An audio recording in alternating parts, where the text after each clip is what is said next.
He was well known as an impresario. He was famous, you know.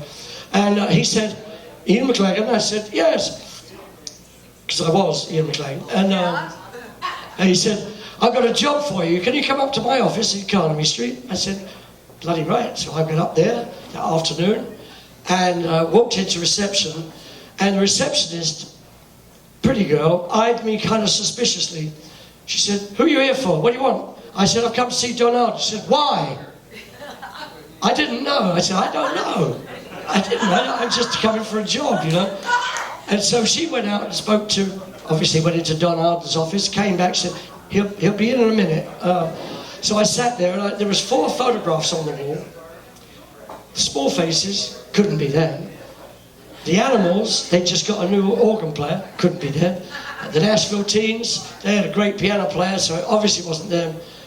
And this other band, the Clayton Squares, I'd never heard of them, so obviously it was them, right? I had no idea. Anyway, Don eventually called me into the office. He said, sit down there. He said, how much do you earn at the moment? And the best thing I've ever said in my life, I said, £20 a week. And I said £20 a week because my dad was earning £20 a week as a master mechanic. That was good money back then, in 65. And I don't know, I suppose that's why I said it. And he said, 20, you start at 30. I said, oh my God. I'm thinking, what? I said, he said, but you'll be on probation for a month. And if the boys like you and everything, you know, if you don't misbehave and everything goes well, you play well, he said, you'll end up on an even split. Oh my God, I'm a millionaire. I've come from poverty to millionaire in like half an hour. I said, but what band? He said, the Small Faces. Oh, fuck me. Sorry, but I just couldn't believe it. I just couldn't believe it. I'd seen this band, they were fabulous, and they'd had one reasonably sized hit. Anyway, he said, now, you're not to tell anyone, this is top secret. And the reason was Jimmy Winston, the guy I was going to replace, hadn't been told, plus his girlfriend was the receptionist. She smelled a rat and I was the rat. So anyway, he said, you mustn't tell anyone. I said, what about my parents? He said, well, but you mustn't tell them what band. Okay, just you say you got a job. I said, okay. So I went off to a pub. See, there's that drinking theme again. And I had a pint of bitter. And I mean, I was flying. I was like a half an inch off the floor. I couldn't believe my luck, you know. And after a while I thought, well, my dad will be home, so I'll call him now. Phoned home and he said, Ownslow 7353, because that was our number. I said, Dad, I said, I got a job. He said, have you? I said, yeah. I said, but a great band. He said, who? I said, I can't tell you. He said, oh, all right. Why is that? What? I said, I don't know. I can't tell you. He said, all right. I said, look, I won't be home tonight. He said, oh, are you happy? I said, yes. He said, well, go on then. Carry on. I said, I'll call you in a couple of weeks. And he put the phone down. I had another pint of bitter. And now I'm feeling a little tiddly, you know, and excited. And I hadn't met the guys, you know. So I went back to the office. The receptionist had gone home.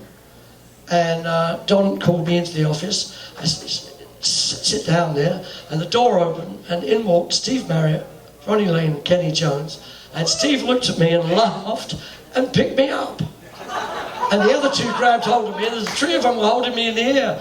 And I just found my brothers, you know. That's the truth. Well, thank you. Well, the strange thing is, the strange thing, we went to a hotel that night, stayed in a hotel. I'd never been in a hotel in my life. And they were just great characters, and we just got on like a house on fire immediately. And the other thing was we were all the same height. Now, Jimmy Winston was taller, and that wasn't why he was fired, but the reason I got the job, I found out sometime later, was because there had been a review of the band I was in some magazine, some live magazine, and they raved about my playing, which was very nice.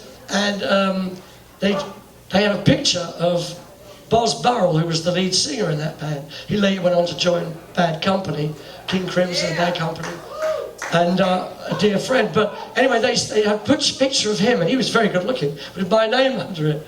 So they were expecting someone who could play, someone who was really good looking, but I was short. So 2 out of 3 wasn't bad. And the next day I went to Carnaby Street and was able to pick any clothes I wanted off the rack. I mean, Jesus Christ, that's when clothes were clothes. That's when kids didn't dress as their dads, and dads didn't dress as the kids. This was, you know, I mean, Italian shoes, two-tone weaves. Get the fuck out. I mean, mohair suits and fucking great shirts and button-down collars. Where's the clothes today? Boring. But anyway, we played a gig the next day, and a gig the next day, and the next day, and we never stopped playing gigs. We smoked hash all day in the car. We popped pills, and we drank, and we smoked hash, and we played music, and we listened to music. I'd found my brothers. But the thing is, a month, 2 months went by. We moved into this house together, the 3 of us anyway. Kenny was still 17 at that point. He was living at home, getting home cooking. But we had a house together. It was party central, as you can imagine. And after about 2 months or something, I got worried because nothing's been said about the probation period. And I'm like thinking, oh dear, it's not looking good. But nobody said anything. So I took Ronnie aside, because he was more my mate. And I said, so, am I still on probation then? He said, what are you talking about? I said, you know, Don said I'd be on probation for a month. He said, oh, rubbish. Come on. We get in a cab, go up to Carnaby Street. He puts his head round Don's door. He says, Don. Yeah. He said, Mac's in the band, all right? He said, oh yeah, it's fine. Okay, good. My money went down to £20 a week, which was what they were earning all the time, and that's all we ever did earn from Don Hunt. No record royalties, no money from gigs. We were earning £1,000 a night, which is, what's that, 3,000 was then, dollars, and 65, and that's all we got, £20 a week.